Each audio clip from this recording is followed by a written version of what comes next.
Dystopia warning, obviously.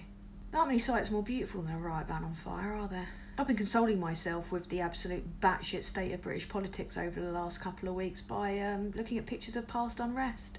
Now, I know I say it's batshit a lot, but that's just because nothing's getting better.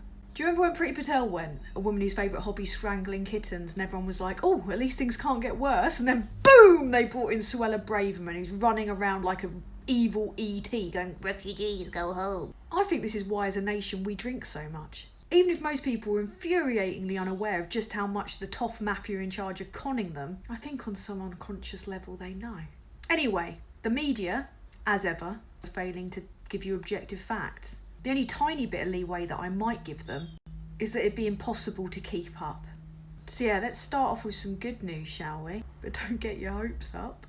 There's not much of it. Despite them bringing in voter ID in an attempt to rig the election in their favour, the Tories got an absolute battering in the local elections. The public, by and large, came to the conclusion that the Conservative Party are about as appealing as a man having an uninhibited wank in a public swimming pool. Now, for legal reasons, I have to make it extremely clear that I'm not talking about the MP for Romford.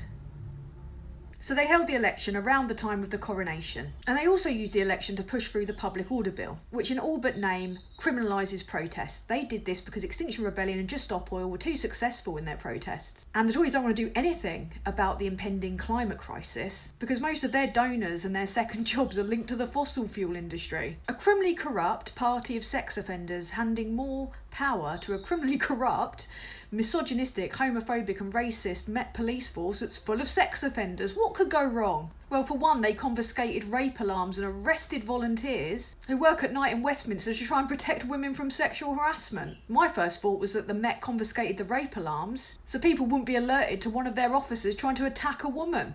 Safe to say the Met have handled it well though. I mean, they'd never abuse their power, would they? Except they're running around London treating it like a live-action reboot of A Clockwork Orange. Yeah, they're like fucking droogs, mate. No, actually, that's going a bit too far. I mean, they've not kicked in the heads of any homeless people yet. They thought they'd ease themselves into that, so they just started by tasing a homeless man and then shooting Daddy's dogs. Fucking scumbags. On the day of the coronation, they used facial recognition software to pre-arrest people for crimes they hadn't committed, because apparently we now live in Russia. Now, if you think that's all bad, because it is, wait until you hear about the National Conservatism Conference. This is a conference run by a right-wing US think tank called the Edmund Burke Foundation. It's referred to as a conference for the evangelical hard right, which demands for nations to be governed on the basis of humility and gratitude before God and fear of his judgment.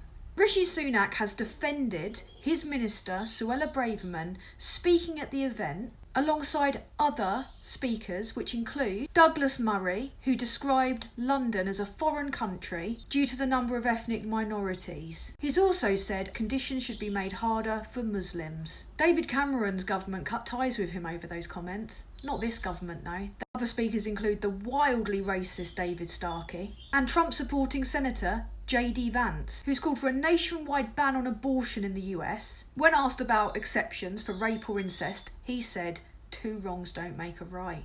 So why is Sunak allowing this to happen? Either he agrees with all of this, or he's too weak to stand up to Braverman, because he's trying to appease the hard right head cases in his own party. One of the most surprising parts of the conference for me was Jacob Rees-Mogg admitting voter ID was a way for them to gerrymander the elections. Now, gerrymandering is a polite word for political manipulation. They already do this by moving boundaries, but he said the quiet bit out loud and said that their clever scheme had failed.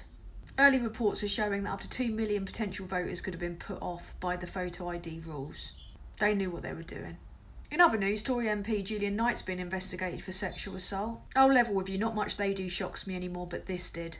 A Tory MP they've failed to suspend and are refusing to name is currently on bail for rape but still being allowed to work with his constituents. Before people start saying, oh, innocent until proven guilty, would you let someone accused of being a nonce continue to work in a school? He's been bailed but arrested on suspicion of misconduct in public office, abusing a position of power, sexual assault and rape. Not only is he still allowed to have his position of power, but has just been asked to keep away from Parliament. They're letting him run in the next election.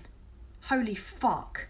The royal family are at it, the government are at it, the Met Police. It's all noncing rape and ultra-violence. Feels like we're all undergoing the Ludwiko technique. Eyes prized open, just forced to fucking watch it but unable to do anything. Because if you try and protest, you're very likely to get locked up. Meanwhile, paedophiles and rapists languish on court waiting lists for years because our courts and justice system are broken, because they're supposed to be paid for and maintained by this government who are too busy filling their pockets full of cash. We've got 14 million people living in poverty in Britain. Voting is supposed to be the only form of protest that we have. They've created a law to suppress it.